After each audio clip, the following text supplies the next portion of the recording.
shall we do? Tingani. Sintijan. What shall we do?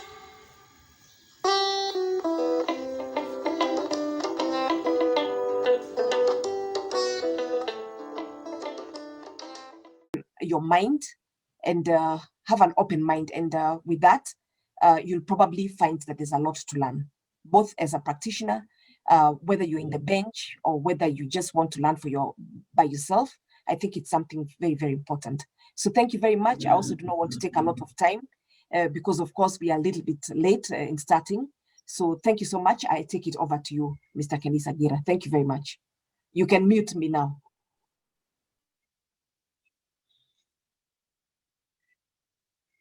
Now, please feel free to mute yourself. Okay, thank you. Right away, we move to our panelists. We have two panelists today, and one, we have Mr. John Gishuki, who's a cybersecurity expert, and we will not only speak of cybersecurity expert. If you want the people now to do the real thing, those who know how to hack the hackers and all that, that's your man.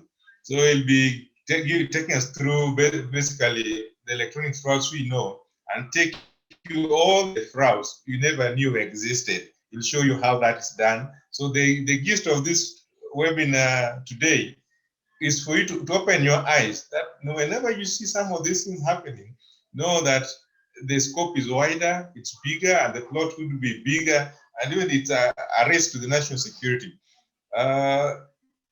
Immediately we are done, Mr. Gishuku will come in, and then it will be followed closely by our legal expert, Honorable David Odhiambo, the resident magistrate from Shanzu Local. He'll also take us through the legal issues. I call them the legal mumujumbos. That's how you know when you are conned, whom do you turn to, what do you need to do, how do you need to prepare yourself, so what do you need to arm yourself with. Without saying so much, welcome everybody, and right away, please, Bwana Gishuki, you can unmute your video and please proceed. The screen sharing is enabled.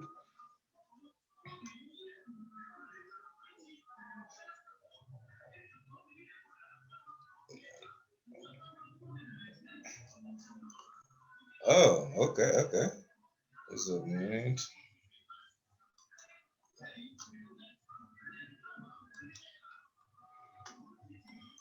All right, I'm now unmuted, but can I share my screen? I can't share my screen yet.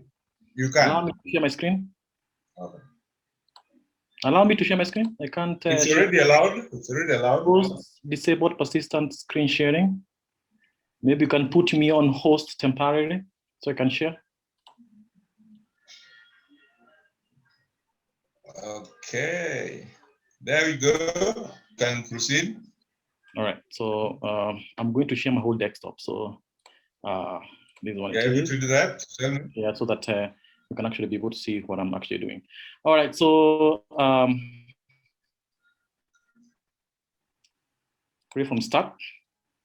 I was hoping I'm going to get enough time, but I don't have as much time as I thought I'm going to have. Let me minimize this so that I can actually be able to have enough that. So, all right. So my name is Gishuki John. I'm the acting CEO at Onet. Onet, we have grown from a small company that we used to be back in 2018 when I left the government. I used to work for Cyber Command at Ministry of Information. I was reporting directly to the CS Moshero. And also we were working with, we were working for CS Matiang'i before he moved from MYCT to Interior. We were the first one to bring up Cyber Command at the helm of the government, because what we needed to do was to deal with the threats that are going for the government.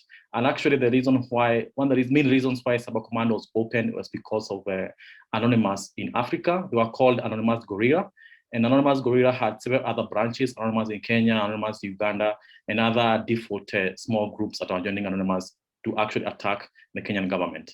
So when it was opened, I left around at the end of 2018, and that was because of a vote that was moved that cybersecurity should be moved to the Ministry of Interior, and especially when it came to offensive operations for cyber action against adversaries that were attacking Kenya. So by that time, I joined ICRA, and that's where ONET was born.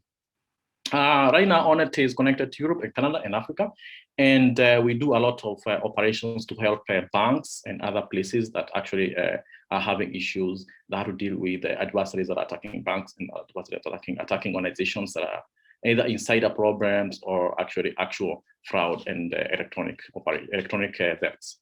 So I'm going to take you through a small story of what has been happening since, you remember the stories of KRA, when KRA was broken into.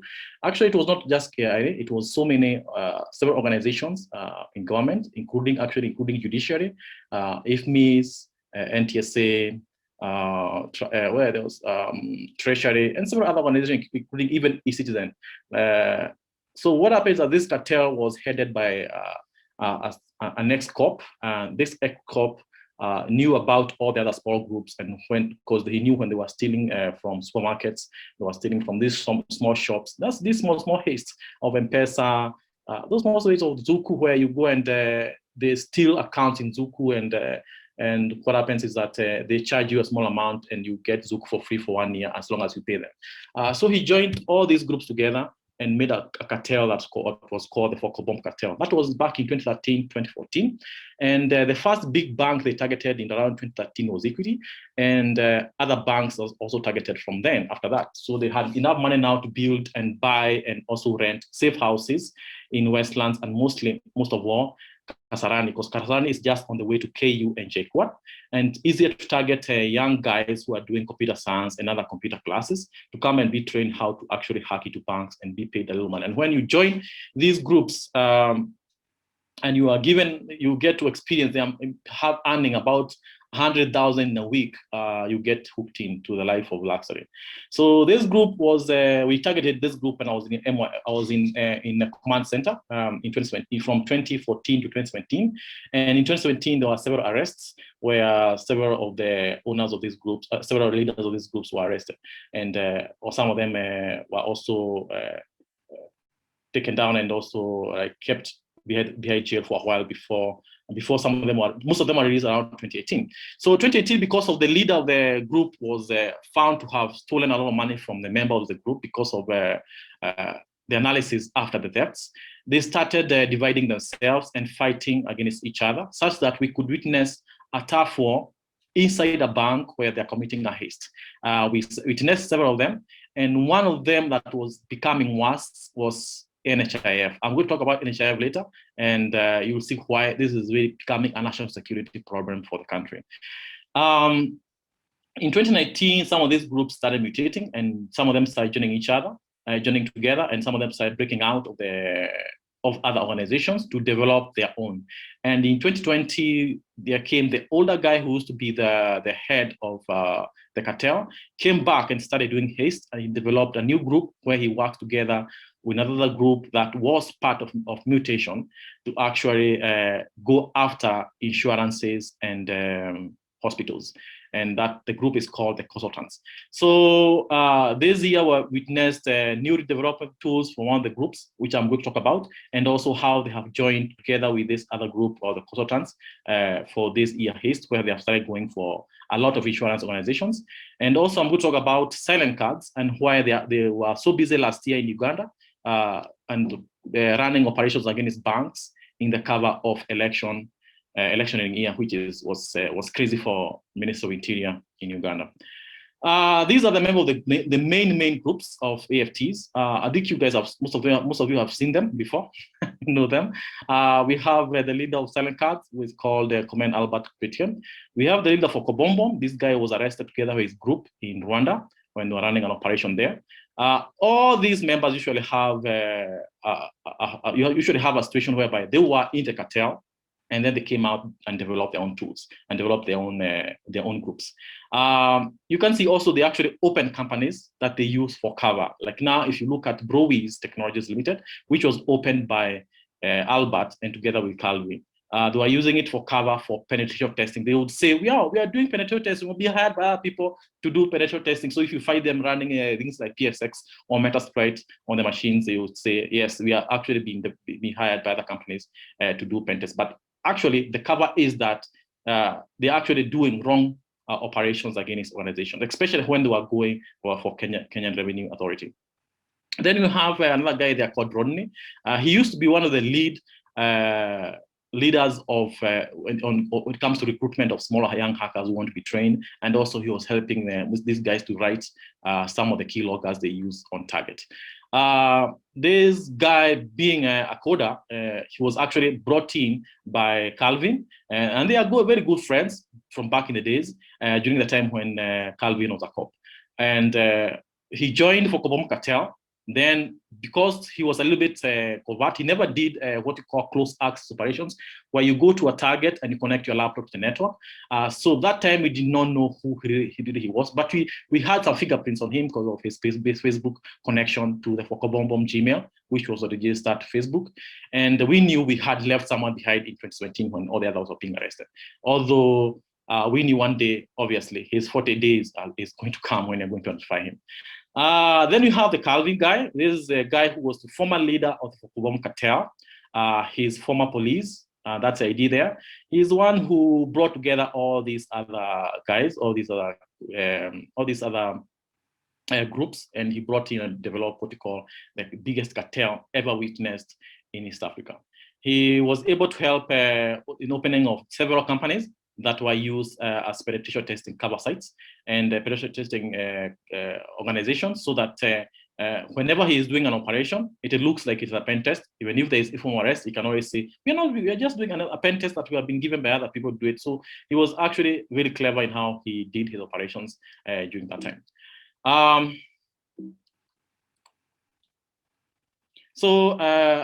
As far as you're concerned, we have these small actors, these guys who send an SMS, or they'll send you a text, or they'll try to log into your Facebook and trick you to giving them your password. These are what you call the small-time guys. They are doing social engineering. They are calling you. They're telling you how you have made money or what you have made, and then you have to pay this, and then you end up losing a few thousands from your M-Pesa or from mobile banking. Yes, they make some money, because if they can steal from 2 people per day, they might make at least 10,000. So if they make it 10,000 times 3 times how many days in a month, maybe about 10 days, they'll make at least 30K. But now these are just small guys. They're not making a lot of cash. They're not moving a lot of cash. But when you talk about these guys, we are talking about 10 million and above. Like if you look at silent cards, in year 2019, they made more than 2 million and something Kenyan shillings here only in Kenya. And it looked like someone like Fokobom Group, they made more than 100 million. So imagine the amount of money that's being lost from organizations. The amount of money that they are stealing is a lot. And you see some of these guys, they're not stealing to come and develop Kenya, they're stealing and moving the money outside the country. And it affects our financial and economic structure in the country. So these are the guys who are actually a national security threat to the country, and these are the people we actually need to think about and see how we can actually be able to stop action, or to actually make sure they don't do the operations they're actually executing inside our organizations. So before, in 2014, as we looked at their toolkits and how they operated in crooks, we started doing things called reverse engineering and advanced adversary pursuit. We realized that these guys, they could be advanced in a way, but because they were doing a lot of what we call close access operations, where they would bring a laptop into an institution, connect it, and have it connect outside so that they can operate from that laptop which is already inside. By that time, we didn't know how unadvanced they are not. They were actually using open source tools. They were not developing the tools except the guy that I showed you before, this Rodney, who was actually building his tools from the house. And although he does a lot of open source tools, but you can see him writing code, like keylogger code. Most of the keylogger code that he developed were actually used by all the cartel members. And we thought these guys were actually advanced. But after a while, after several months of analysis, we realized these guys are not advanced. They're just normal financial threats. And all of us, we discuss with the worldwide guys, we do what we call cybersecurity sharing of threat intelligence, and we realize we just need to call them African financial threats instead of just advanced financial threats. And it came to be, and now we call them the African financial threats. So most of them started in Kasarani around 2014, and actually earlier before a little bit, and went all the way high to 2017 when the major cartel stole billions of money from different government organizations.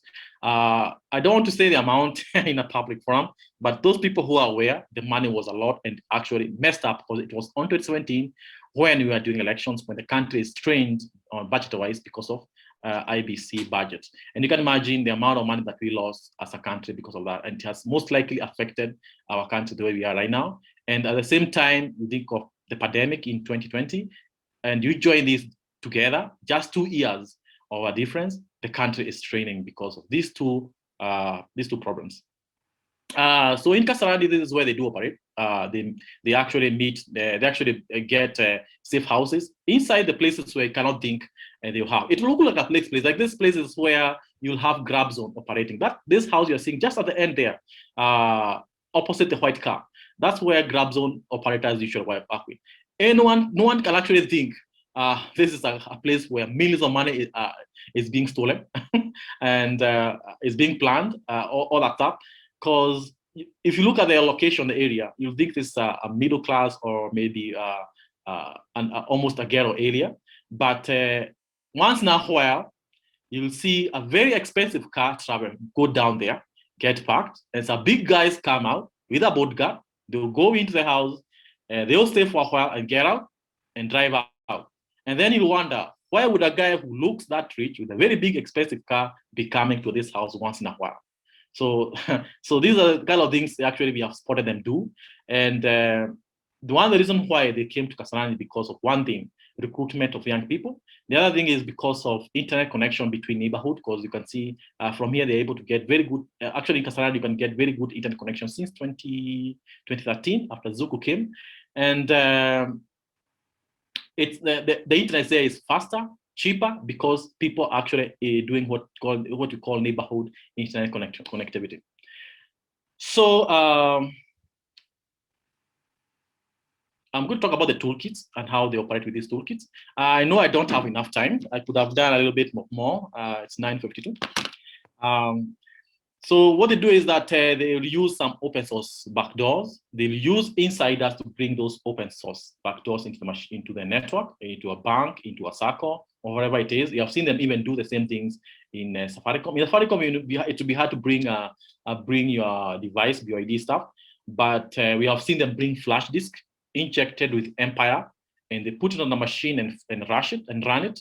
And you could hear from the meetings them discussing, we actually took flash disks in Safaricom and we got so many sessions. There's an audio where they're discussing how they did that, which is very, very intriguing.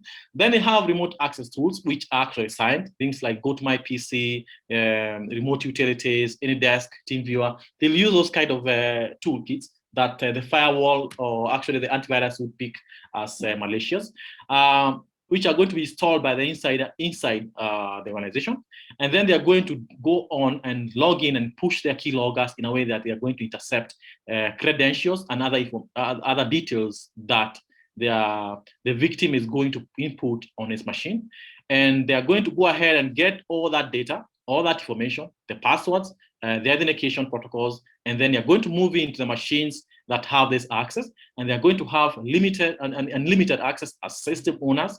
And from there, they're going to go ahead and transfer the money that they have access to other banks. And then from other banks, they will do what you call withdrawals. I don't think I have enough in time to actually show you how they do it. Like you can see from screen as they arrange who is going to take this money from where and who is going to take this. Because what you can see is that you can see them sending people to different towns with ATMs that they have printed, and you'll be asked like on Friday evening, withdraw 20K. The other guys withdraw it in Nyeri, another 20K, like that. So you find that by the time they finish that whole weekend, before the bank knows that money is gone, millions are already been withdrawn, or millions have already been transferred to M-Pesa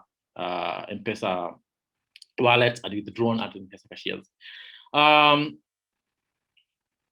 they lack what we call operation security during exploitation, and that's why we decided we are not going to call them advanced anymore. And they like using a lot of open source tools. They don't care about detection because most of the open source tools, when you use them, antiviruses and detection tools are always going to pick them up. So for them, their main aim is always to go inside the machines that are actually doing the main transfer. These are the core banking machines, and they gain access as root. And when you are as root, you log it to the DB as root. You don't need to authenticate or put any form of 2FA or anything like that. You just do your command line and do the transfers. When you get time, I'm going to show you how they do it on command line, because we have videos of them doing it from machines we have already compromised that the hackers were using. All right, so we are going to talk about Fokubon cyber cartels and the toolkits we're using. So for backdoors, they specialize using Metasploit, Empire, and some older versions of CDUK that were developed by Command.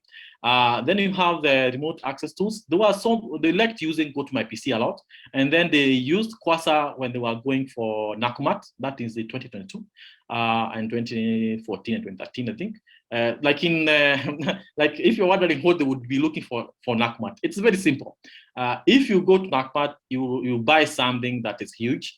You can always put paper showing that you've already bought that thing, and it can be brought to your house maybe on Monday next week or maybe Saturday. So what they will do is they'll gain access to these systems, show they have purchased something, develop that receipt, and make sure that receipt is printed by the insider in Nakumat and signed. So you'll find that these guys are taking home TVs and they're selling them at low prices. And so what happens is Nakumat was losing a lot of money. Keyloggers are normal things that were written by mostly by Calvin and also by the other guy we saw who was called Rodney. And they used to call them different names like Proc Data or Tech KLG or LG TR or Manu KLG.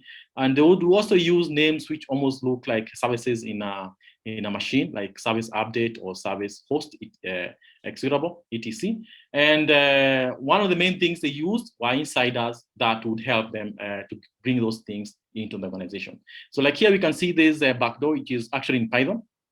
It's here, HTTPS 443 pip, which is another good version of Python of pipe. And what they did was that they put some payload from Metasploit, and then they would use I don't remember the name of that software where you do some hashing of your code.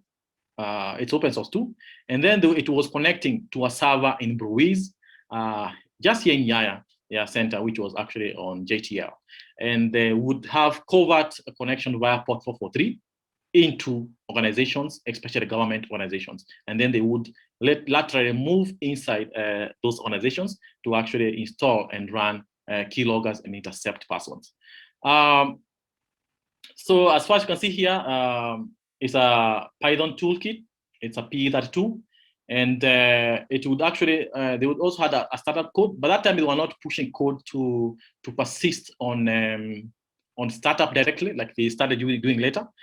So what they would do is that they would create a startup script, which would go ahead be copied to a place like a run key, and then it would start, and then it would run the other the HTTP 443 pipe.exe, and then the startup would sleep for 3,600 milliseconds, and then like that until it's actually able to run the toolkit, or rather the malware, which connects back to a server in Brewiz, just in Yaya. That was back in 2014. So when you reverse it, it connects to that server, which is 197.32.36.6, and we were able to track it in Kilimani. In another session, I'm going to show you actually when we track this IP, what did we do next to actually find where they live and what we're doing. Then they also had another backdoor, which was called CDUK. This was like the first version. It had some base 64 encoding, but this 64 encoding wasn't doing much. We could actually be able to decode it. And it was doing just a normal callback. And it was always copied to program data as httpd.exe. They also had another remote access tool, which was called Go to My PC. And this is actually, which is something free, but after a few months, you have to pay. So from this, they could actually be able to control a machine, just like you control a machine remotely via remote desktop. But with this, it's actually very different because the user will not know you are there, even if you have it installed. Or you can even record what the user is doing via this type of remote access tools. So they would go ahead from here. They would go ahead and have they would actually go ahead and install Go to My PC, and then from the Go to My PC, they would have it installed in one of the machines they have bought, like a laptop, and then they would call the insider, come and pick the laptop, and then the insider would be taken to a safe house, and he would be trained what to do when he gets the laptop in-house into the bank or into the organization they're targeting. And then the hacker after the laptop is brought in and it's active, the hacker is told by the head of the cartel, hey, my friend, the laptop is up, connect to it, let's start running operations. So they would go ahead and push keyloggers into startup. As you can see from this end, they had some of the keyloggers going to startup just later on from around 2015, and they would take it to the startup folder. And actually, if you go to the startup folders, this is where you find the Python exe toolkits, keyloggers already set up for operation mode. And then actually, if you picked up most of these keyloggers, they would actually be, if you reverse them back in the days, they were connecting to an email which was called the fokobom at gmail.com. Right. Give you 3 minutes. 3 minutes. Oh, yeah. I'm so sorry. So to go to fokobom at gmail.com, I'll try my best to at least do fokobom cartel alone, and we'll do the others later. So they had several types of loggers, and at that time, most of the people who brought in these devices were mostly supposed to have ICT background. So you will come, be trained in a safe house. When you bring this laptop into the organization, you have to make sure it picks an IP address. Then you have to make sure that this laptop does not hibernate. Then you have to also make sure that this laptop has good connection with subnet, and it can actually be able to go to all the subnets or rather all the VLANs that we need to access to when you're running an operation. And then the insider is paid his first installment, and he waits for them to do the second transaction so that he can be paid for the next amount. So it went on like that until it became a big issue for several organizations.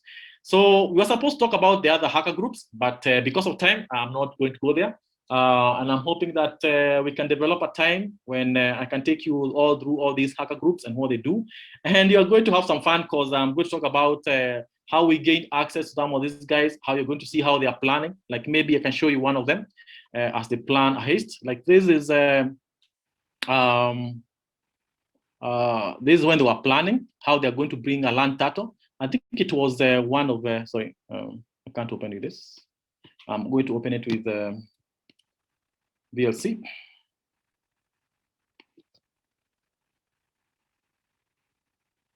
This is a video stream of one of the guys who was arrested. As you can see him, he's called Ben Krogodi. And the hacker is telling him how they can bring in a land turtle inside the network. And they are saying how they are going to buy it, and they are looking at it, how it works on what do you call it, on Hack 5. So they are saying how they are going to buy, and they're talking about another guy who brought one into, they worked with, who brought one to one of the banks, Bank of Baroda, I think, BOB. Yeah. So some of those things are the things I'm going to show you when we meet again. So I think I'm out of time. I thought I'm going to have a lot of time, so I had prepared so many slides and so many things, including the walkthrough of how these guys started developing the toolkits and going after targets and all that stuff. So, so we can always get a time when we can have at least a day, a full day, and we can talk about all these targets and how they operate. All right. Maybe I can hand over to Kenzie. Thank you. Thank you. Yeah, I know a lot of questions could be, a lot could be passing through your mind at the moment. Hey, what is this? We hear Foko, yeah, funny terms, Fokobombo and the likes. But you know what? These are the things that are really happening. So when you have electronic fraud, stop thinking of the too many pesos per number. There are people who are minting millions. And the problem is, these people will come before honorable judge honorable magistrate, and he has his millions of shillings and all that. How do you handle this matter? Well, time has come now. We push it over to Honorable David Odhiambo. Tell us, Corona has really messed up our pockets, and we become very afraid when we hear of some of these people who are making easy money out of our sweat. What should we do, Honorable Odhiambo? Over to you.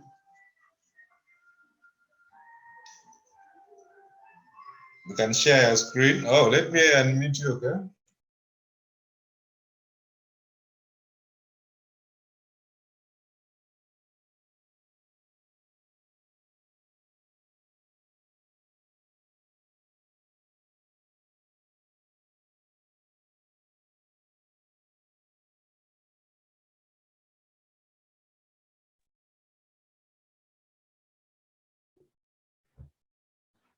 Thank you so much, Kenise.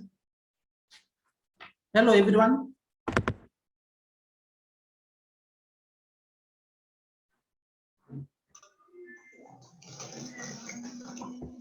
Am I audible?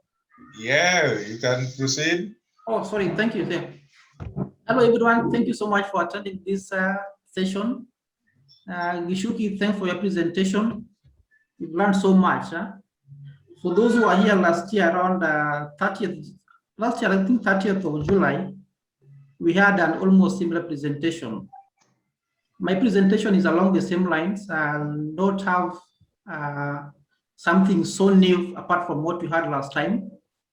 But from what you've had, you realize that the 21st century bank robber is not walking into a bank with a gun. He's seated somewhere. He's seated somewhere in a room with codes and minting millions from the comfort of his one-bedroom house in somewhere in Kasarani. But things have gotten worse the last 15 months, slightly over a year now, due to COVID-19, the pandemic that we are facing all over the world. In Kenya, things have not been so different. The pandemic is here with us.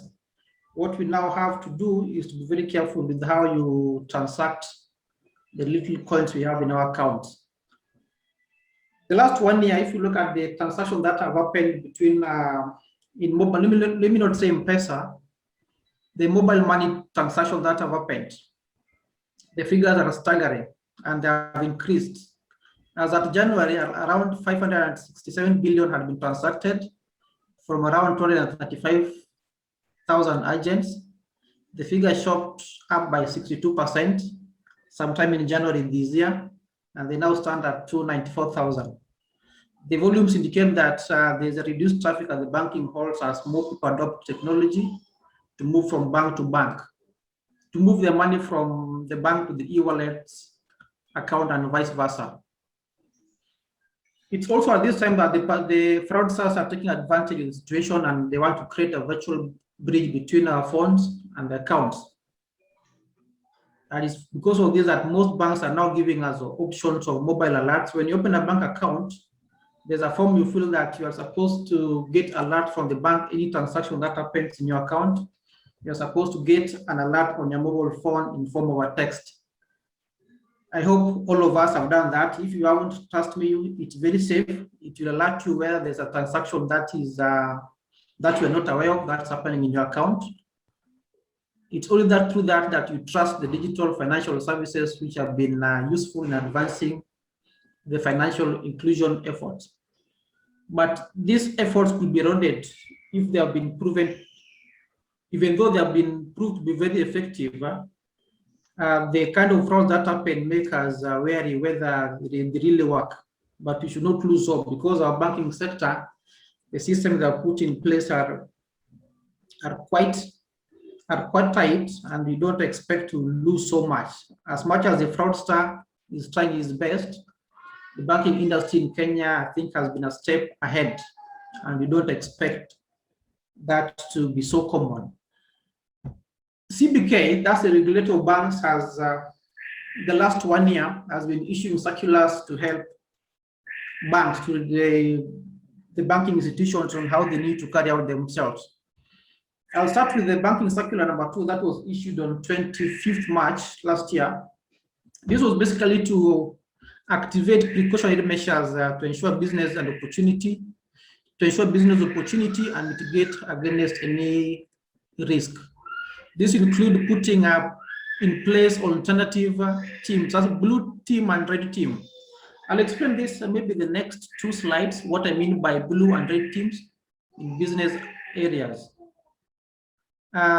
This circular also ensured that there is alternative recovery site, just in case there's a system collapse somewhere.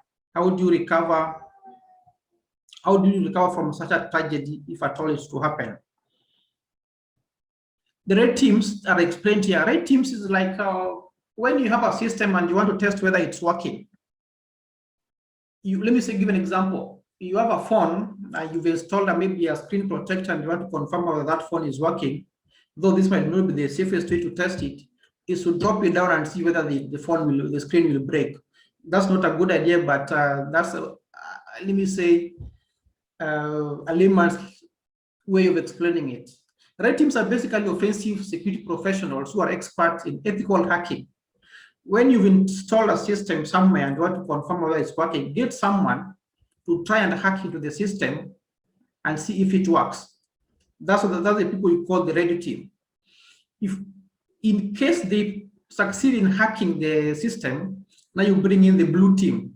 Blue teams are now the defensive professionals responsible for maintaining the internal system against any attacks and threats from outsiders. They will analyze the information system to ensure security, identify any flaws that might be there, verify the effectiveness of each security measure installed, and make certain that all security measures will continue to be effective after the implementation. So red team and blue team work together hand in hand. The red team will try to attack it, the blue team will come and try to defend it. So these are teams that are very important in every institution that whose system is susceptible to being hacked into. This one is just the same thing. Blue and red teams, they're engaged. When engaged properly, they ensure that there's business continuity so that whatever business you are in does not stop. Your customers are not kind of, the business is not compromised, things move as if nothing happened. Like what my colleague has said, Bishuki has said, in case there is an attack, some of them go unreported. Because if that to be reported, the consumer confidence in those institutions will go down. So we assume there's an attack that has been detected somewhere. The blue teams will come and rectify it without even someone being aware that there was an attack at such a bank. So such things are very important. That's called business continuity. So that some certain issues are sorted out without being made public. That is as a way of increasing consumer confidence, customer confidence in the institution.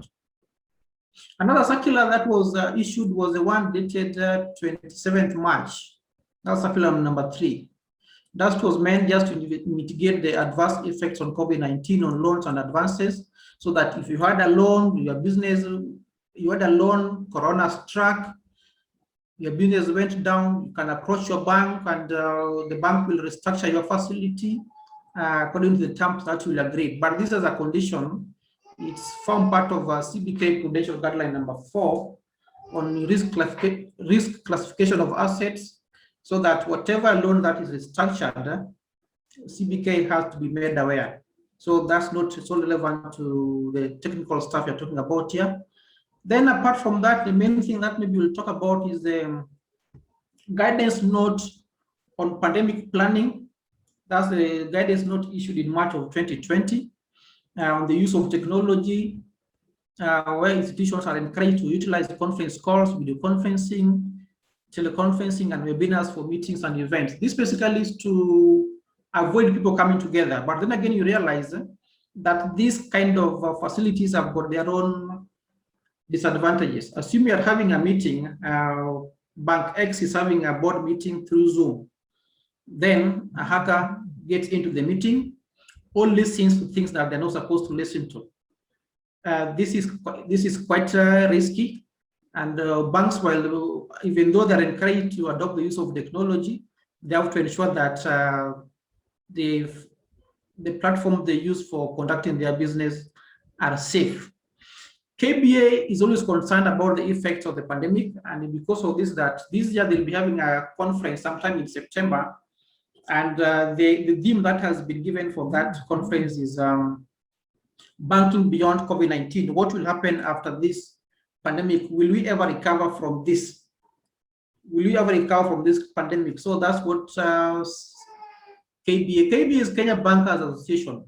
It's an umbrella union for the banks all over the country, formed sometime in 1960s, and the membership is around, it has a membership of around 44 banks in the country. So that's the guidance note on the pandemic planning of March 2020. CBK is the regulator of all banks in Kenya. Regulator in the industry, all banks and all the institutions incorporated under Microfinance Act. The objects of the bank are there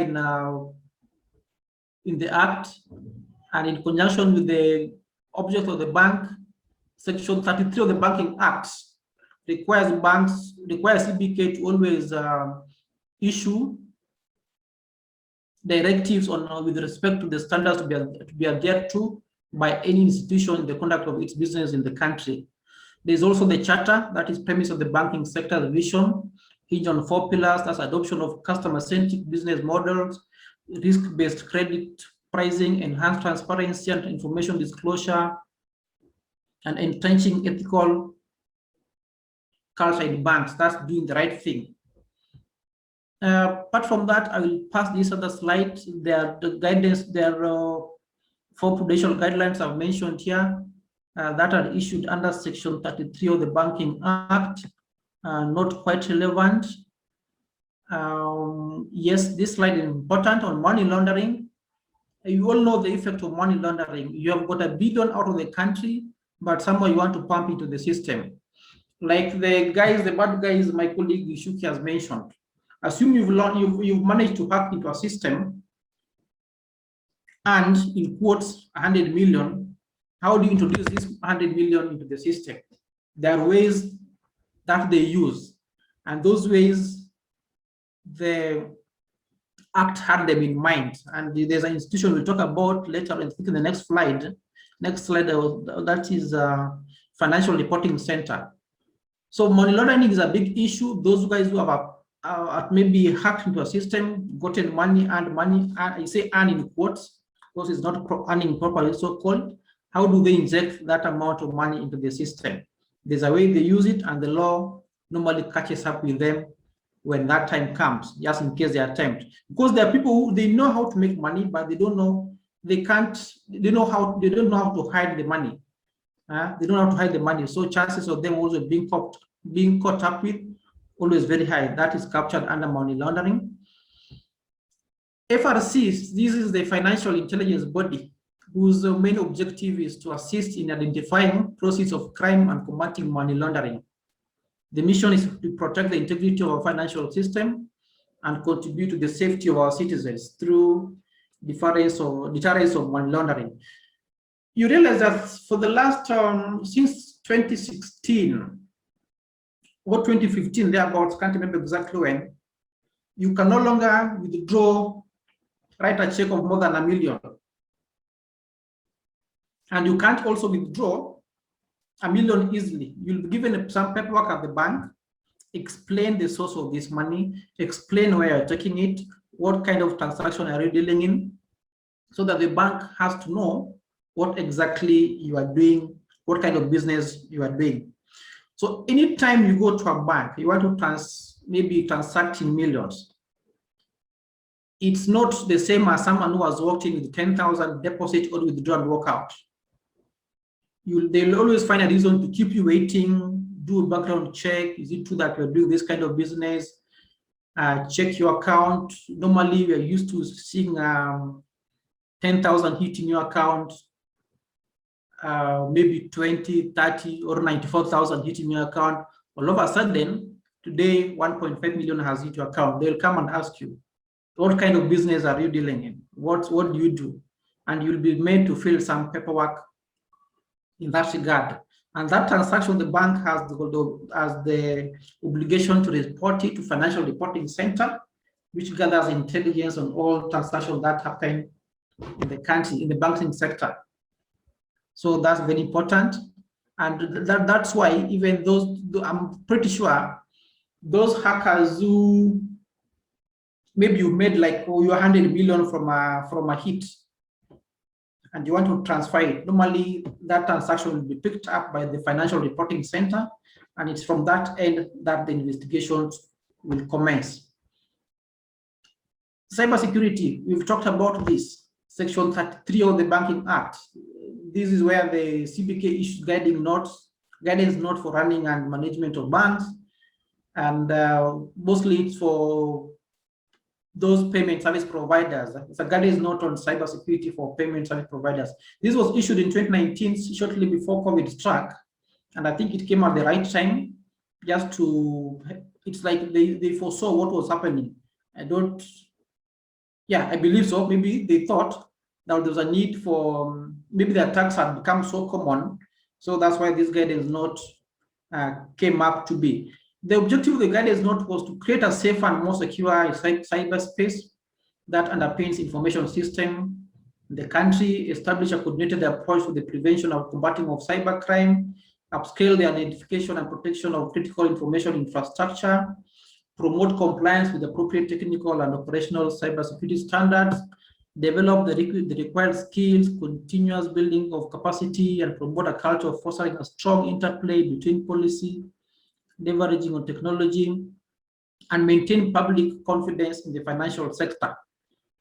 This guidance note, to me, is the best thing I think that has happened in the banking industry the last, let me say, 2 years. It has done so much. It came at a time shortly before the Data Protection Act was enacted. Right now, we have got the Data Protection Act, which was enacted around the same time this guidance note came out. So together with the Data Protection Act, this guidance note is very important, and it was specific to payment service providers, those who help us in affecting payments, the M-Pesas of this world. You have some money from on your e-wallet, you want to make some transaction, you want that money to go to your account. Those are the people who are targeted by this guidance note. And I'll move further and maybe give us some definitions about it. What is cybercrime? The last 45 minutes we'll be talking about things cybercrime, cybersecurity. What are they? From the definition, I would go through them. You can see what cybercrime means. It's just harmful activity executed through computers, IT systems, and internet using a computer device as a tool to commit the offense.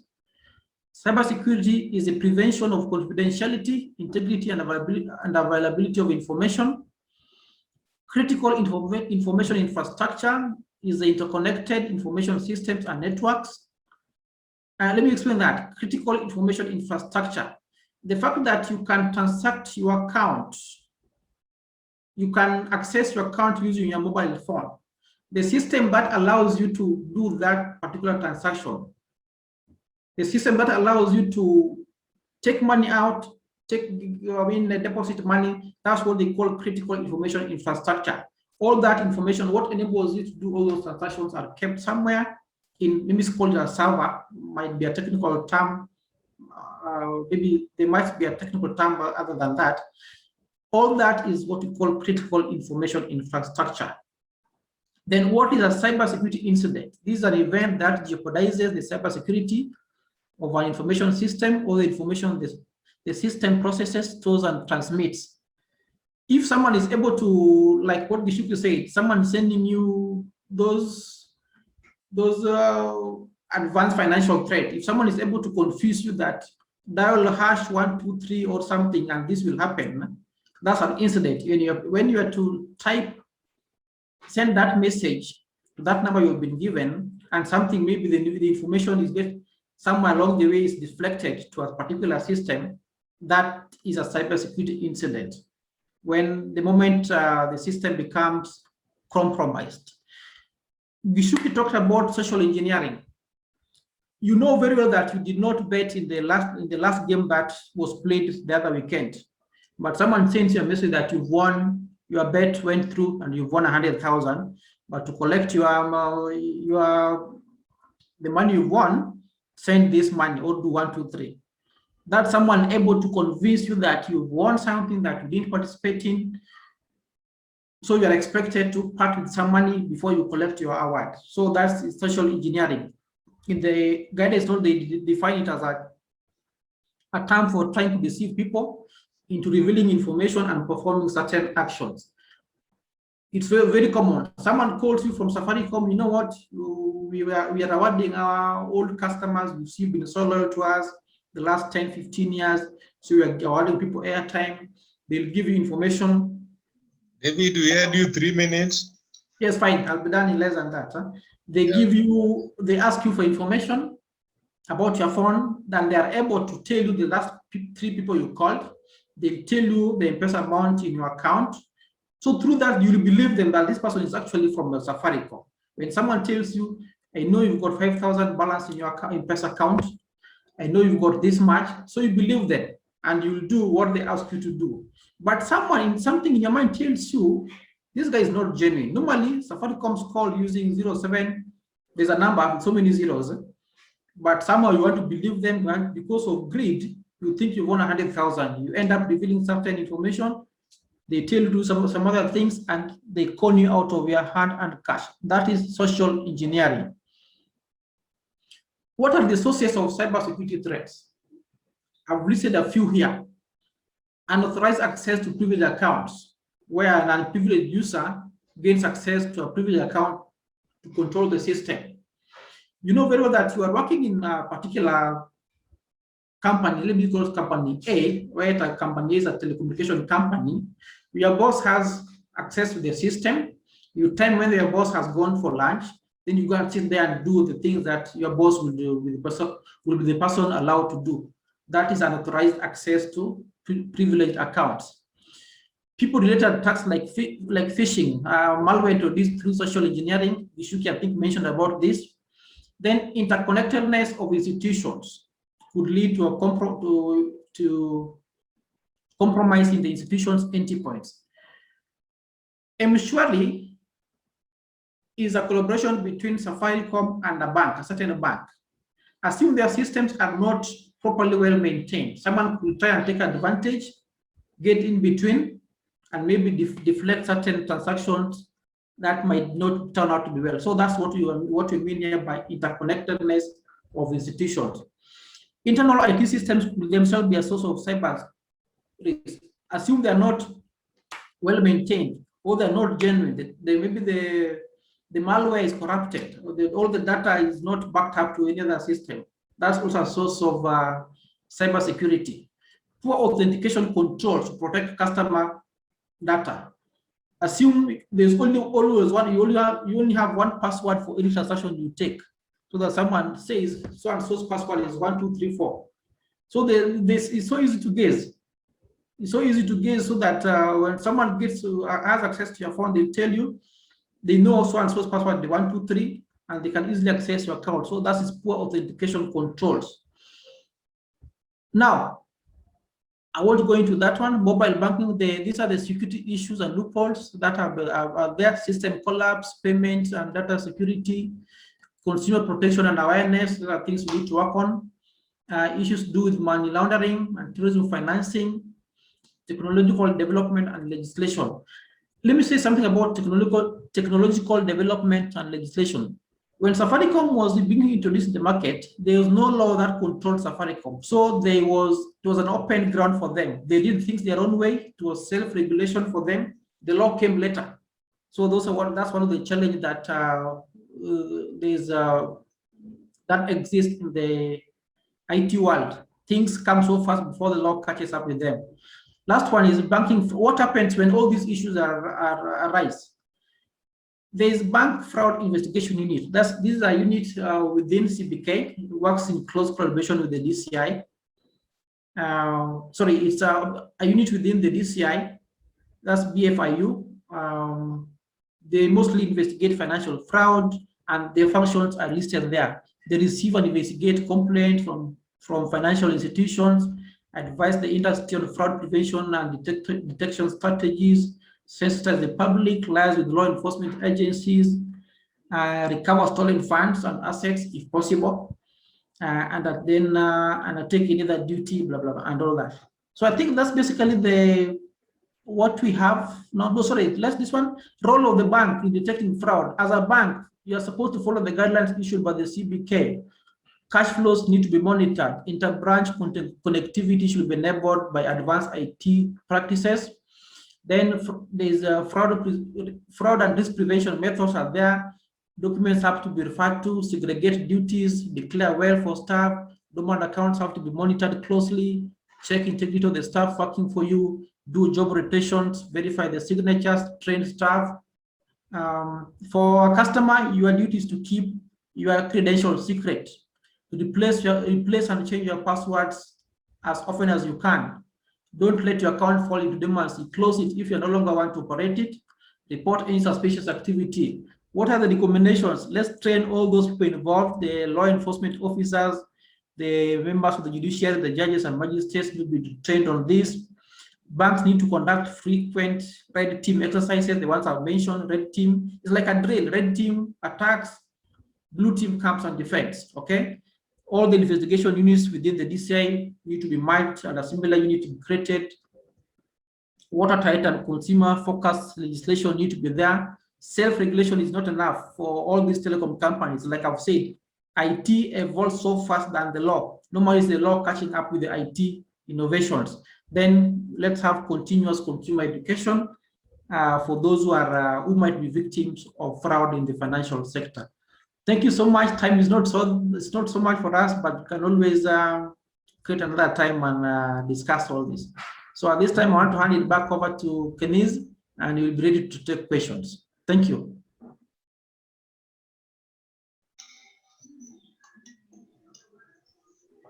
Thank you, Honorable Diambo. Well, we're almost coming to an end. I know so much could be passing through your mind at the moment. Hey, are we even safe? Now that we even see banking, they have some of the laws in place. Well, I won't say much. Who has a question? We'll do it two ways. One, you can use the chat. Just type your question on the chat, or you can raise your hand. And immediately you raise your hand, we'll unmute you for you to speak. I'm looking at the chat at the moment. I'm not able to see a question at the moment.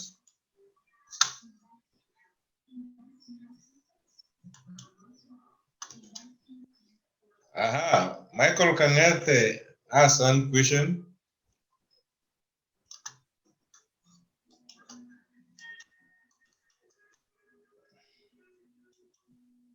Hello, Michael, are you able to unmute yourself?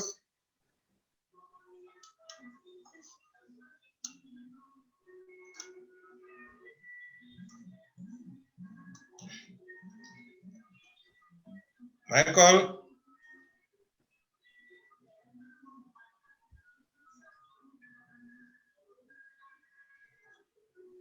Michael?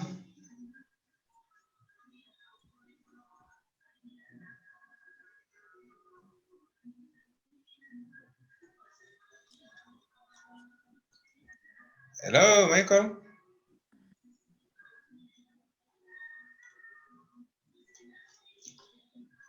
Well, as Michael still, I thought he was unmuting himself. Now I can see. Okay, Michael is still muted. Let me see. Now that he was the first, we just unmute him immediately.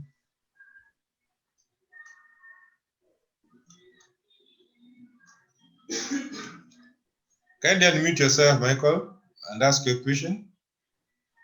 Hello, can you hear me? Yes, you can even share your video. Yeah, my question is on the integrity of the employees, because what seems to be one thing that is noted is that people do find vulnerabilities or weaknesses or flaws within when it comes to employees' personality issues. Maybe they can be alcoholics, or they can be having personal issues that the criminals tend to go after. They tend to investigate that employee. They find areas of weaknesses. And that is something that Chucks discussed at one point in time during a previous conference. I think it was in 2016 or 2013, 2014 or 2016. So the question is, how does the manager or the management ensure that the employees, people that are employed, do not expose themselves to criminals by exposing maybe issues in terms of maybe substance abuse, mistresses, or when it comes to vitu kama hizo. How does the management ensure that anybody who's employed and anybody who holds critical data or critical access does not expose themselves to such situations? And when it comes to those situations, it's like blackmail. Honorable Diambo? Let me take that. Huh? Yes. That was Mr. Hangede? Yes. Yes, about integrity of employees. Huh? Yeah. I'd like to say, integrity is a personal choice. Huh? You know yourself as a human being. You know what you can do and what you can't do. You know that you know that you've got access to this information. You know what it means to reveal it to anybody else and what might be the repercussions. I'll tell you, there's a government institution I know, but I won't mention which one. Huh?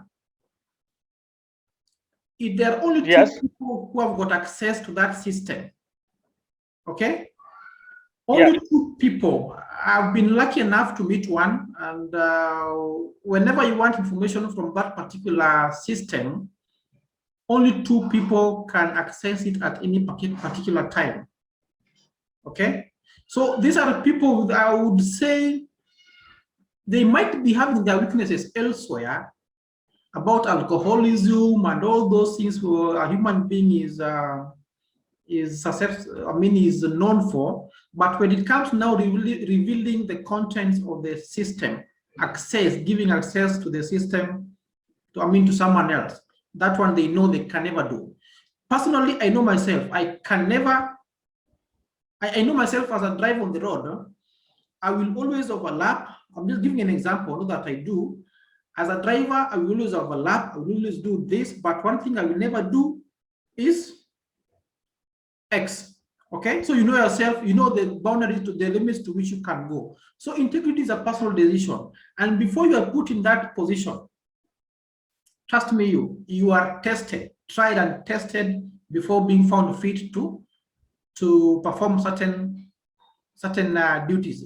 I also know of institutions where the staff are always taken through polygraph test every 6 months, just to test the understanding that we've done the last 6 months. You've been told this information. Does anybody know about it apart from you? Does anybody have access? Did you tell anybody what you did and all that? So you see, it's about personal decision, and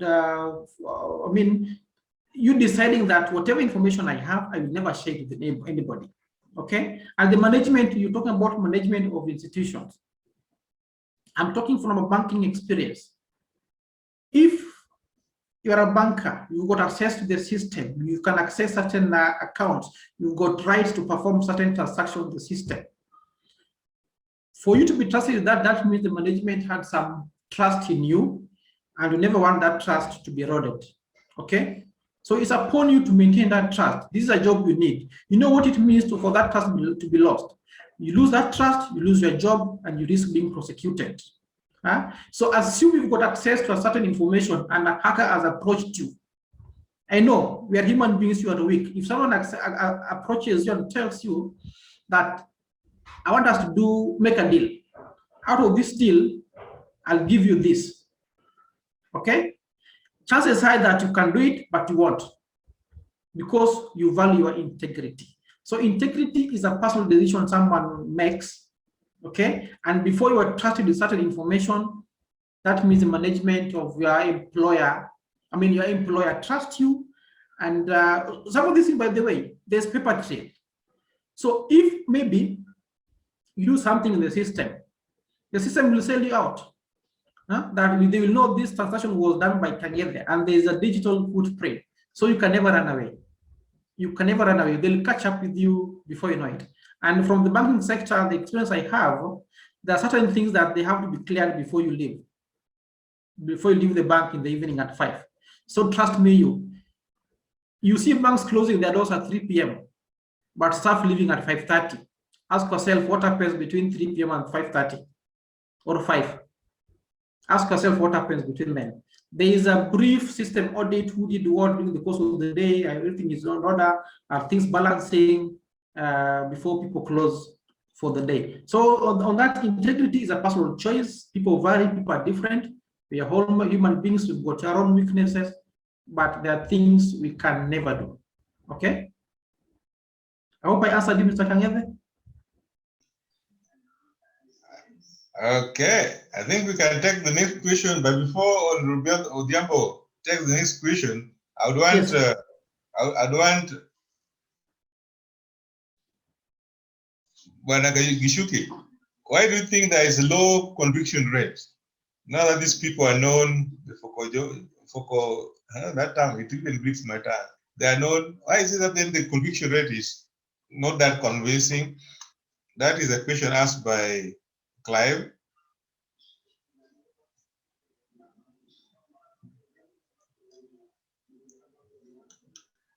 Over to you, Gishuki.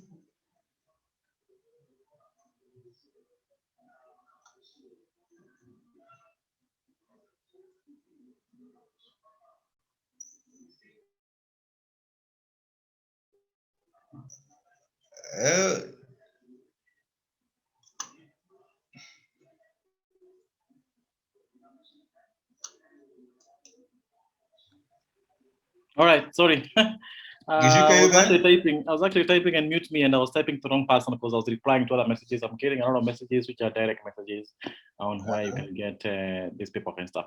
Anyway, as I was saying on that chat before I was unmuted, is that one of the things that we have as a big problem here in Kenya is corruption. A lot of our people in government are corrupt, and most of our institutions in government are political institutions, and that becomes a very big issue when dealing with adversaries. That includes adversaries which are maybe financial threats, terror groups, what they call, even other nations that are attacking our own government institutions. Because we caught several government nation actors breaking into Ministry of Foreign Affairs, breaking into Ministry of Transportation, breaking into many organizations to actually collect intelligence and even advance their national interests in Kenya. The main reason we have a problem in Kenya, where we have threats still going on through without issues, is because of one, we are very corrupt. Two, our organizations are political. If you want to see the full force of police, just say something bad about the government, that is going to be a problem. We are going to be there in hot soup. But still, 100,000 from a bank, and you're able to pay the guys who are investigating, or you're able to corrupt the whole case, you are going to go scot-free with 70,000 in your pocket, and 30,000 spent as expenses for that operation to die. So the main thing you have, as far as you can see, what you have done as a group whereby we are doing adversary pursuit, what you have done with the banks is that some of our clients, we have helped them not to get hacked by getting the intelligence prior to intrusion, to these guys doing the intrusion. So what we do, the best way is to fight these guys on cyberspace as members, as groups, and push them to go to other countries where they won't be able to get help from corrupt officers or corrupt government officials, like Rwanda. Yeah, does that answer the question? Well, I'm sorry, that is blunt. Gishuki seems to be very blunt about this. Hey, and he's painting a different picture. What do you think? Why do you think the conviction rate is low, according to you? As you sit where you sit, Honorable Diambo, I can see you're saying we unmute you. Okay. Yes, thank you. Now, another, just to add on to what Gishuki has said, corruption plays a big role in all this. You steal 100 million, the person investigating you hands 100,000. You think you will offer him 5 million, he will refuse. He will take it and bungle the case. That's what he has said. That's basically his point. And to add on to that, is also poor investigation. The people investigating these kind of issues have got no idea of what they're investigating. I'll give an example of a hypothetical case. Company X sells product Y. For you to access for product Y to leave the company, someone has to enter the system, order maybe make 100 orders of Y, item Y, then Y is loaded into a lorry and taken to the market. When, by the time, assume maybe they leave with, they take 100 items from the factory, the company expects to get certain amount of it, amount from the market if all the products are sold. There's an amount they expect. Let me give an example, 100,000. Now, the driver of the lorry that was delivering the product comes with 90,000. 10,000 is lost. He comes and says, no, I left here with only 9 of these items. They were not 10, and this is the document. The evidence you have in court is to the effect that the item, the printed copy of the product that the driver left with had 9 items. They left 9, but somebody comes with, they left 10 of them, but the product, the document it comes with has got 9 items, a printout. This driver, salesman, doesn't have access to the system. So he's charged. You left here with 10, you've come back with 9. Now the document it comes back with has got 9 items. It looks like original, printed from the system. Everything is legit. So he's charged. This guy is charged. Meanwhile, the person who has a control of the system is not charged. The driver has got no control of the system. He's just given products loaded on the lorry. You can't sell this, bring the money. When you don't charge the person who has got control in the system, who can manipulate the system to indicate that only 5 items left, not 10. Meanwhile, the actual amount that left was 10. The company was expecting 100,000, but this guy has come back with 50,000. When you don't charge the person who has access to the system, you lose the case. For investigations, you are charging the wrong person. The driver has got no access, and all the witnesses in court say this guy never had access to the system. He could not have manipulated the system and come back with and originated this particular document. So who printed this document? Nobody is able to answer. In the meantime, nobody who has access to the system is called as a witness, is charged. What do you expect? The driver goes scot-free. The court will say, hey, these are you guys, you didn't convince me now that this driver had access to the system, changed whatever he left with. So in that case, you let this guy go scot-free. So poor investigations, that's the point I'm trying to make. If the people who are investigating these cyber criminals are ahead of them or they are at par, they will never catch up with them. They will never catch up with them. So poor investigations, you need to be ahead of them. That's why you have ethical hackers, members of the red team. They're there to hit the system, see how the system will react to that. If someone comes, they're able to they're at par. Get the point? They're at par, they can think alike. But if you bring someone who's got no knowledge of the system, trust me, that will not get anywhere. That case will collapse, and that answers the question why there are low conviction rates on this. The conviction rate is so low because of poor investigations, corruption, as Gishuki has said. So that's it. My recommendation: let the investigators be trained. If you can't investigate a hacker if you have got all you have is a diploma in IT. You need something better than that. Aha! Now that you've spoken, allow me to bring on board a law enforcement agency. Remember, that is Captain Gadirio from National Counterterrorism Center, think he has something to add on this. Captain, you can unmute yourself and share your views.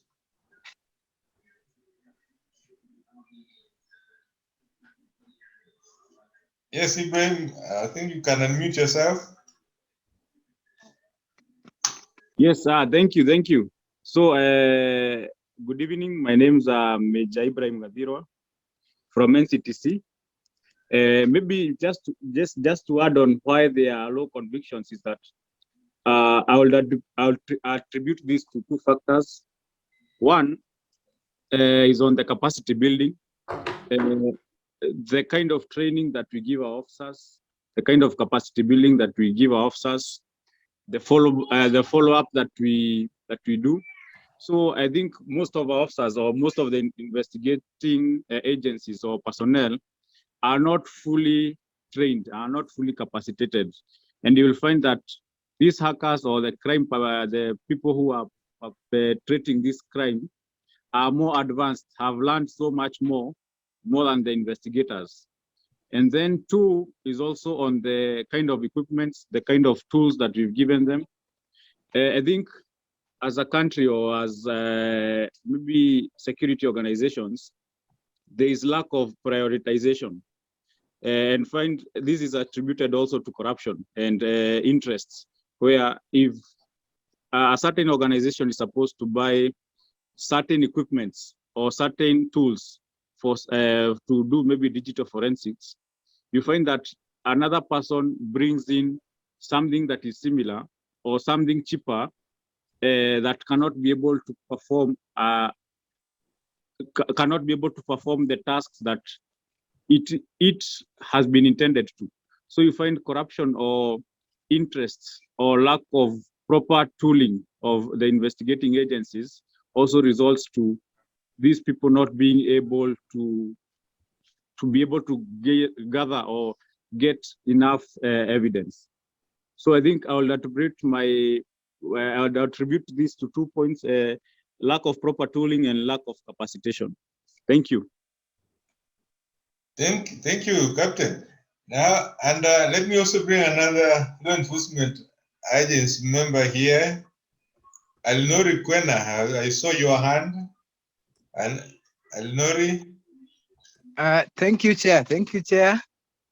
I had a question, but before I ask my question, maybe I'll start by also adding a few in regards to the matter on table that why do we have low conviction rates? From the experience, practical experience, there are majorly 2 or 3 things that contributed to low conviction rates. One, when you are discussing any issue to deal with technology in court, there is a clear disconnect between all the parties involved. There's no clear definition on how to go about cases involving technology, cyber crime. When you go to court, maybe the judges, magistrates, the police officers, and even the private institutions that still do the same. So that has been the biggest attribute towards low conviction rate, because you, as an officer, you must prove your case before the magistrate or before the judge. But then the judge is not able to agree. You are not able to agree on the what entails what can be agreed upon by all the parties involved. So lack of that, what I would say, standard guidelines on what is, how do we define what crime and to what extent can this be defined, like other cases where we say this is second degree, first degree, and all that is not there. That's one. Two, somebody once asked me, why is it that Al-Shabaab, for example, the people who are not trained as our KDF personnel, as our ATPU personnel are trained, why is it that a few Al-Shabaab sometimes can bring even the entire country to a standstill? And my response is as simple as this. Al-Shabaab are doing this with passion, they are passionate. They are criminals who are passionate about what they are doing.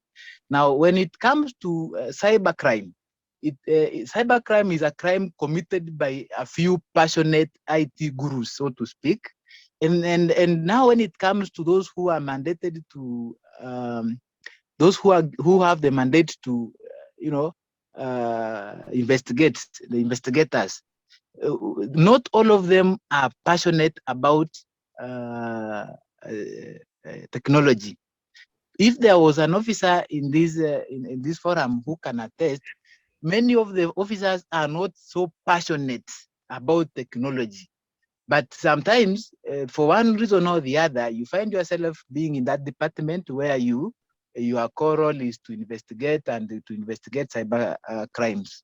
So I think that is those are the two things that, from experience, 9 years now, I've learned they contributed towards low conviction rates, in particular on cases involving technology. But of course, corruption can never be left out. Now, allow me now to ask the question. The gentleman who was talking about preventive measures and all that, this is a scenario that is also giving investigators a very, very sleepless nights. Somebody, point A, hijacks me and orders me to withdraw money using probably a code. And when you go to ATMs, you will find a code, or maybe a digit.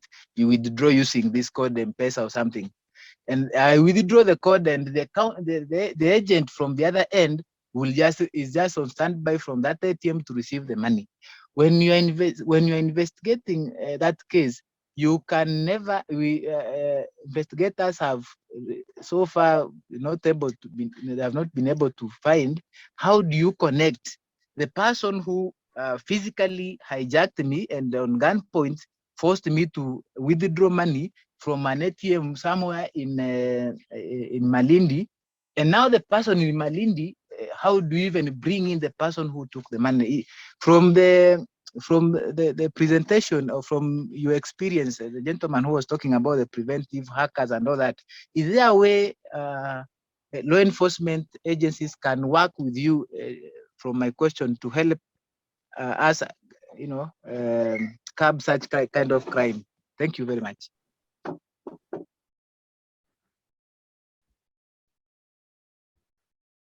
Yes, thank you, Ken. I think that question was directed to me.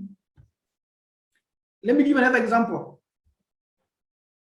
You are standing behind a high wall, and there's someone the other side of the wall you can't see. The agreement is you will throw something, he will pick. Even though you're not seeing him, or the person you are with this other side is not seeing the other person. So you throw something across the wall, the other person picks it and runs away. That person is an accomplice. So that's someone you're asking, how do you connect that person to the fact that you've been hijacked, kidnapped, and forced to withdraw some money? That's an accomplice. Circumstantial. The fact that he was there at a particular time, he gave his number to be used to send that money. That makes it an accomplice. It's as simple as that.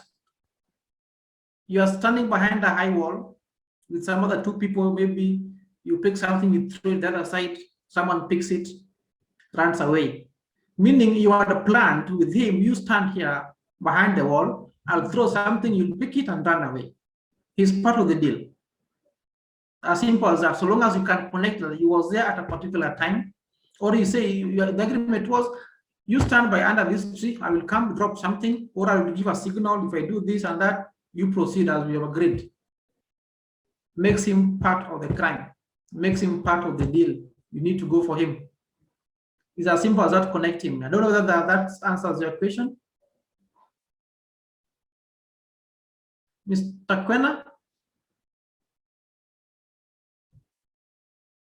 Can you please unmute him so that he can confirm if it's answered? Thank you. Well, maybe you missed a point in my question. Yes. The other person from the receiving endpoint, not using any of his credentials or any of his identification to connect him to the. You've gone to an ATM, and nowadays, for example, KCB has you can withdraw using M-Pesa. Yes. Now, that withdraw does not really require you to be at that agent. Actually, Yes. I can be here in Nairobi, and somebody in Nakuru read. All you need is to read for me the ATM agent number, and then I will withdraw using that ATM number. But he's That not using his person identity. Sorry? He's not using his real identity. No, he's not. So two things so far. You can we can get who with the money that was withdrawn in Nakuru at this time and who was there. But when you bring this person to court, as you are saying, as an accomplice, you cannot. There is no way. So far, we have been able to prove before the court that this person picked 30,000 that was withdrawn by Kwena in Nairobi. And remember, you cannot rely on circumstantial evidence in a case of such magnitude. We are talking about probably a heavy withdrawal. Because if you're using, for example, an online platform, KCB app, I can withdraw even up to 10 million. It's not an ATM restricted kind of, it's like a teller withdraw. I can withdraw up to 20 million. Now, when you go to the bank tells me there is no way your PIN was hacked. You can't prove that your PIN was hacked, and you can't prove that you were forced to give out your PIN. So yes, because maybe even the person who abducted you did not leave any injury. You cannot really prove that other than the report you made immediately from the police that I was on the way and I was hijacked. You cannot prove that yes, you were hijacked and they were forced on gunpoint to withdraw money in Nakuru. Just to confirm, the other person on the other end is withdrawing from an ATM. No,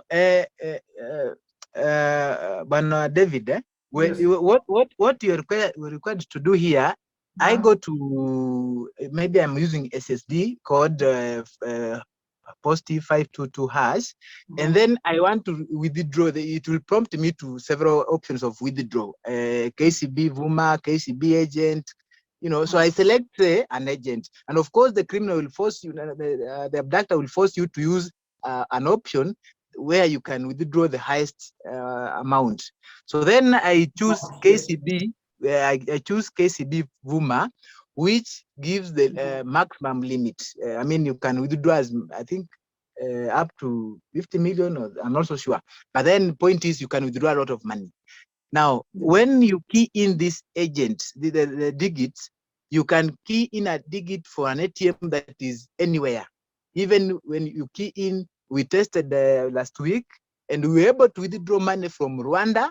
We were able to withdraw money from KCB Kampala. Sorry to disclose this, but then the person from the other end who is speaking of, now we're working with the bank, we cannot tell who has withdrawn. You just call the other, your fellow criminal from the other receiving point that is on standby. Yes. I don't know whether now you get it clearer. I get it. The situation you're describing is a bit complicated, huh? Exactly. So I'm looking for from the how to connect that, how to locate that person to whatever, to the kidnapping that has happened to you. Exactly, because that in other scenarios is it would appear like an inside supported crime, but yes, it is not. Yes. Yes, but it's not. That's a bit complicated unless the other person can be located. The gadget, whatever gadget he's using, can be located. No, there's no gadget. There's no gadget involved in the whole process. Yes. It's just like maybe if you have ever gone to an ATM and then you withdraw money and the maybe machine hangs. So you wait until you leave. Later on, when the system or the network is restored, the withdrawal happens. It's only the guard who will take the money, isn't it? Yeah, sure. It's true. So has the guard used anything to withdraw from your account? Not at all. Not at all. So in Yes. this case, you are not, the person picking the money is not waiting. My guess is waiting. In the next 2 minutes, my abductor will confirm chukua hiyo iko sawa, and he picks and goes. Yes. The good So thing. The good thing is that I'm 100% sure most ATMs they have CCTV camera installed. Even if the small room doesn't have a CCTV camera, trust me, that machine at the screen there's something always blinking there. That's a CCTV camera will catch up with you. So it does, if you can, that footage can be retrieved. And maybe if that person is known, if he's a guard by the bank there, they definitely tell, oh, this is so and so who normally guard this place, and he'll be arrested. But I admit it's a bit complicated, the scenario you are describing. Quite complicated. Thank you. We can think about that. Yes. Thank you so much. Then the last one. Yes. Again, talking. Gwena. Sorry, sir. Yes, proceed, sir. Yes, I would want Gishuki to also throw in something, and then you ask your last question. I think we are running out of time, so it's already 5 minutes past. So in the next 5 minutes, we need to get done. Okay. So I'll allow Gishuki. Do you have something to add here? On this case, I'm not sure about that, because this is a very complicated case. And for me, as far as I'm concerned, I actually deal mostly with these bigger financial threats and terror guys and nation states who come after organizations and governments. For me, maybe I would press on the other side when you're talking about corrupt individuals and how we can change, on how we can actually change on this part of going after cyber threats and minimizing them. I think we need to take a playbook from United States, or rather even United Kingdom. You can see that the people who are leading these institutions, like now if you look at the head of NSA and the head of US Cyber Command, that is a professional guy who has been active on the keyboard doing signals intelligence and covert ops on computer network operations. That's why he's able to lead such an organization. If you look at the guy who has been given, or the lady who has been given director cybersecurity in the US, is an active operator who has been writing code for a very long time, and she has been over operations, like the operation that she was on heading the operation that went after Russian network in Kremlin when they were building that computer network attack against the group of trolls in an office in Petersburg. I can't remember the name of that office, where they crashed all the computers that these trolls were using. These are people who know how to run these operations, and they have passion to do so. That's the same thing we need to have in the people who do investigations, in the people who lead these institutions. Like now, if you look at the people who are leading a computer network that does anything to do with either cyber warfare or cyber defense for the country, or intelligence collection of the country that has to do with signals intelligence, they have to be people who have that passion and who have been doing these operations, not someone who says he's a head of a cyber institution, and when you look at them type, they are typing with one finger. That is wrong. We should not be doing that. We need to stop having our institutions that are supposed to be dealing with crime. They should not be political institutions. We should start getting experts dealing with this kind of, being given the opportunity to lead these institutions. I hope that that drives the situation. You take a page from these other governments who are succeeding when dealing with this kind of crime. Thank you. I'll take Gishuk, I'll take that. We also a parting shot. We just ran short of time. I will request just share the question in the chat, and then maybe this is just a beginning. You still have another session. In the interest of time, because I'm aware some people want to watch news and all that, you know what's happening. Honorable Diambo, just give us a parting shot, and then we can call it a day or a night for now. Yes. Thank you so much, everyone, for your time. Whatever topic we're discussing this evening, it's so complicated. We're trying to marry technology with the law. Like I've said, technology is way above, is way ahead of the law. things that we experience every day in our life. We are not safe. It can happen to you. If they can target 100 million from bank X, trust me, that won't stop them from coming from the coins you have. So we need to be very careful. Let's develop interest in this. Share the little information you have. You might be having about this with some other people. I'm grateful to the Ukrainians for organizing this. Dan Sepu, I'm so grateful. Justice Kamau, always a pleasure having you around and spearheading the association, KMJ that is, bringing in such trainings for us. We share knowledge. Nobody has got the monopoly of knowledge, trust me.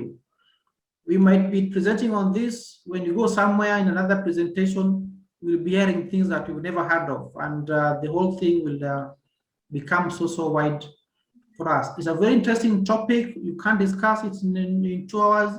It's something that will need minimum of a day, like 7 hours, so that we discuss all this, we capture everything. But that still will not be enough. I'm so grateful for this opportunity. Everyone who has been attendance, thanks for taking your time to listen to us. And I hope to see you again next time when an opportunity arises. Thank you so much. Back to Kenneth. Thank you. Gishuki, you have something to add?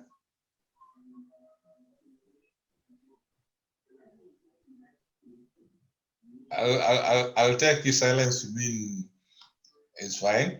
Okay, thank you. As we hope Justice Kamau is still there. The truth be told, technology, most times technology is way ahead. The law is lagging behind. And when the law lags behind, what happens? New innovations keep on coming. After every few minutes, we hear of new innovations and all that. And the one thing that we also always learned, many times security is something that is an afterthought in most of these innovations. But then this way also we have smart brains who know how to go around whatever has been built. That's why you have an application, you have an antivirus. And this is not something that is going to stop today. But I love what the presenters have shown us today, the panelists, and even those who have asked questions, that you know what, we need to be passionate. Rightfully put, we need to be suspicious. Because if you're suspicious, many times you will take care of your security. And it also applies to the electronic frauds we're talking about. Right from the simple frauds we had from the M-Pesa and to all the multi-billion issues that you are dealing with, you need to be suspicious. They say, never confuse what you know with what you think you know. If you don't know it, please be careful and don't attempt it. And without saying so much, Justice Kamau, a word of winding up.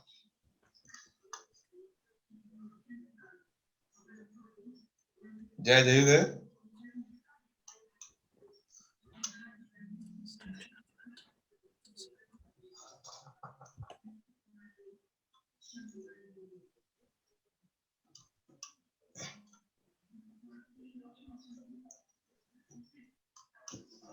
Judge, are you there? Thank you very much, Kenisa, for unmuting me.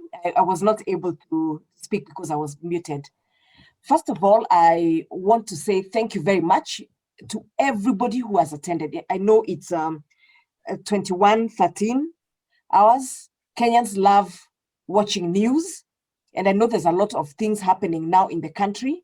So we do not take it for granted that you have at least spent another 15 minutes of your time of watching primetime news to be with us. You will agree that even from Kwena, the kind of questions that he had were areas that, of course, are very challenging, but they're areas that every day we are facing these challenges because it's easy to be carjacked and taken to an ATM. And the issue of the matter coming to court also becomes a challenge for the people who are hearing these matters. So it's a live issue. We know that this is something is happening, and I'm hoping that maybe the next time he'll be able to ask the question that he really wanted to ask, because the time was not sufficient. Kenise, I want to say thank you very much for moderating the session. because you did a fantastic job. For the people who are in the background, they did a lot of work to ensure that this happened, because we have been working in the last 1 week, but we're happy that it has come to fruition. So to the Secretariat, SEPU, and your people at the Secretariat, and even the KCSFA Secretariat, thank you very much for that kind of work that you've done. I cannot say thank you enough to the facilitators, Gishuki and Honorable Othiambo. We have learned so much. For me, I was even interested in knowing who are these cartels, because we hear about these things. So the practical aspect of this cybercrime is something that we do not know. We do not know that these are our neighbors. We just hear about these things happening and maybe read about them in the newspapers. But now we are happy to see that even a place that perhaps maybe some of us has passed at Kasarani is where these people, they are individuals just like us, they are brothers and sisters who are doing this. So we are hoping that, I think in the next time, what we'll do is that even for the facilitators, we know you have a lot of material. So we are going to sort of like do this in modules with you, so that at least all the points that you wanted to cover will all be covered. So that at least everybody is that, like we've been told, is that we never stop learning. This is something which is continuous, even for the courts. I have seen Justice Wakiaga, I've seen Justice Helen Omondi. I cannot mention all the magistrates who are there, but I also have seen registrars like Honorable Mbacho. So it means that even they are also interested, especially when we are dealing with now issues of the e-filing and all that, because maybe that is also another area that probably maybe a lot of crime will probably be happening.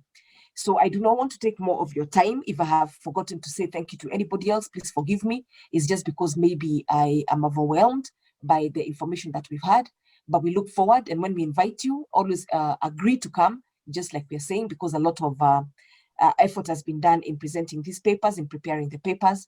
And it's something that I know that you'll be paying a lot of money to attend this kind of webinars. But KCSFA and KMJA, I have been proud to bring this for you free of charge. Very, very serious faculties. So thank you very much. God bless you very much. And we continue praying that we continue remaining in good health, so that it amidst this COVID-19, and we hope that we are going to meet again in next time. So thank you very much, everybody, and God bless you very much. Thank you. Thanks everybody who took time to even participate in the poll. There was a poll running in the background, and I can see what your views are. In addition to that, we've gone an extra mile. Apart from hearing, and then it ends here, now there are courses that are made that are already accredited by the Kenya National Qualifications Authority. If you want to learn more on cybersecurity and cyber forensics and become a professional, there is a course. You can see what is being shared there. There's a course that is made, and look at the target group. If you're in the law enforcement, you are good to go. If you're a legal practitioner, all the way from lawyers to judges to magistrates to prosecutors, you are a candidate. Those who are in the audit, even the enthusiasts, they are good to go. So we are taking this seriously, and we want to make a difference. And that's what we stand for as Kenya Cyber Security and Forensic Association, that we connect with the experts. And the good thing that you don't need to worry about, these experts are locally here, they're locally available, and we are keen to even make more of them to become experts. Until next time, God be with you. Some of these materials we'll share with you in your emails now that you're registered, so that if you have more interest, you can ask questions. And if you have more questions, please share through the email that was there, and we'll attend to it. Thank you, until we meet again next time.